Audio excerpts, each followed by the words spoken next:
All right, we're continuing the Maimer Adon Olam, which is found in Maimorim Melukatim of the Rebbe, Chelik Aleph.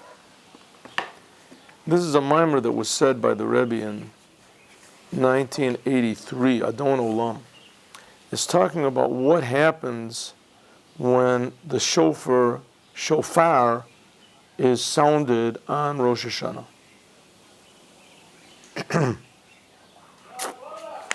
Okay, first of all, the just in general, what is the teachings of Chassidut? The teachings of Chassidut are designed to bring Mashiach. What is Mashiach? Mashiach is going to be a person just like King David. This is the definition given by the Maimonides. He's supposed to... Maimonides wrote an amazing compilation of what's 14 volumes of all the Jewish law, according to all of the Talmud and all the different opinions. And this is what he distilled. All the laws relating to all of Judaism, even laws that are not relevant now, like the laws of the Holy Temple and the laws of purity and impurity, touching a dead body, etc. That's also relevant to the Holy Temple.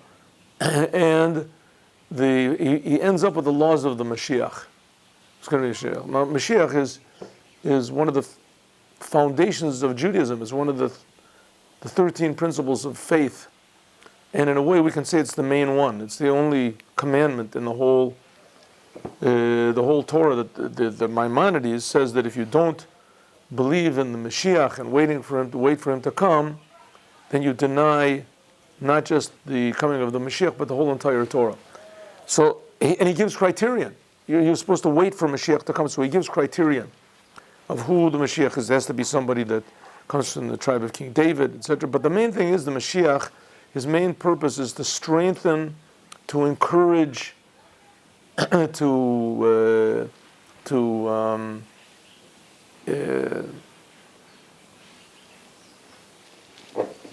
bring Jews to do Torah mitzvahs, to bring Jews to do the Torah and the commandments. Motivate, excite the Jews to do the Torah and its commandments. And that's one of the main things of the Mashiach. That's why the Jews don't believe in these other religions. Mashiach, because they say Mashiach came and he said that you don't have to do any commandments, you just believe him. It's of course ridiculous, it's insane. It's the opposite of what Judaism is. Judaism is the commandments, doing the commandments. You get a question. Why? What's there to get excited about? Right? What's there to get excited about?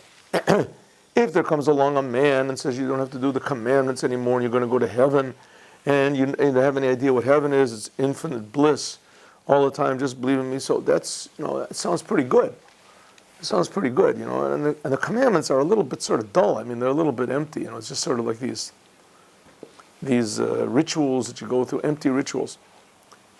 And so that's the purpose of Chassidut, to bring Mashiach, to explain to us what the commandments really are, what's really going on inside of these commandments, and why it might seem to be empty, because we're selfish. As long as we're thinking about what we're going to get, including this offer of going to heaven, we're thinking about ourselves, then we can never really feel the inside of what the commandments are. A person has to appreciate what God is. Then when you appreciate even a little bit what God is, then you can start appreciating God's will and why it's so important that we be God's partners. That's what God wants. But it's all focusing on God. Let's call God the Creator. All focusing on the Creator. Even though that aspect of God being the Creator is one of the lowest aspects of God. That's what we sort of fix up on Rosh Hashanah.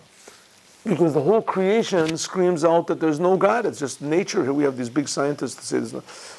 But Judaism says that there's a Creator and He's creating everything constantly, and He puts meaning in everything.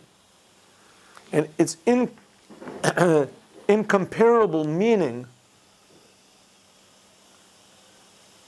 in Torah and the commandments and in the Torah. If there's meaning in a beautiful sunset, or if you look at your children, you see them growing, and you look at a baby's eyes, or you hear beautiful music. I I mean, that's meaningful things. Those are little bit of glimpses of godliness in the world. What's absolutely nothing compared to the godliness and the meaning that's found in the commandments. The commandments, to the degree that that's called simcha shel mitzvah. If a Jew thinks about God and that I can actually connect to God, I can, if you want to call it, do God a favor. I give God pleasure because I do God's will. And if you think about the infiniteness of God and the craziness of making a statement like that, and it's true. It's true, the statement is true. We give God pleasures. If you think about this, then it gives you a whole different feeling when you do the commandments. And you can understand why the whole purpose of Mashiach is to make the Jews feel what the commandments are. And even more, to the amazing benefit that the world gets from the commandments. That's why it's such a terrible sin, these people who want to take Jews from Judaism, from the commandments. It's wrecking the Jews, and it's wrecking the world, and it's wrecking themselves.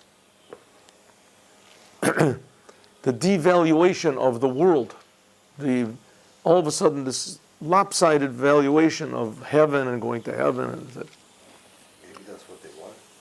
That's all they know. That's what they know. It's like a person that he gets hooked on whatever it is, marijuana or heroin or pornography or any of these other things, and he thinks that's the answer to the world's problems. He gets addicted to it. Same people get addicted to religion, to going to heaven, thinking about I'm going to go to heaven. I'm going to do this. I'll do this. I'll go to heaven. I get everybody else. The more people I get, the more brownie points I get to go to heaven. And what are we supposed to be thinking about? The truth. God creates us. God wants us to love Him. It's a commandment to love God. To love God means you have to stop loving yourself so much.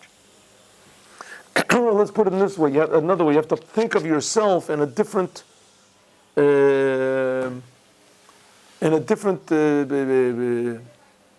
setting. You should love yourself in the fact that I'm a creation of God, and that God expects a lot from me, and that God is creating me, and I'm very important in God's eyes. But I'm important because I value what God is. This is the idea of what Mashiach is supposed to be. That's the idea of Chassidut. Especially to appreciate God and His commandments and His Torah. What's the name of the book, the Rambam, that we can find these teachings about Mashiach? In the Yad HaChazakah.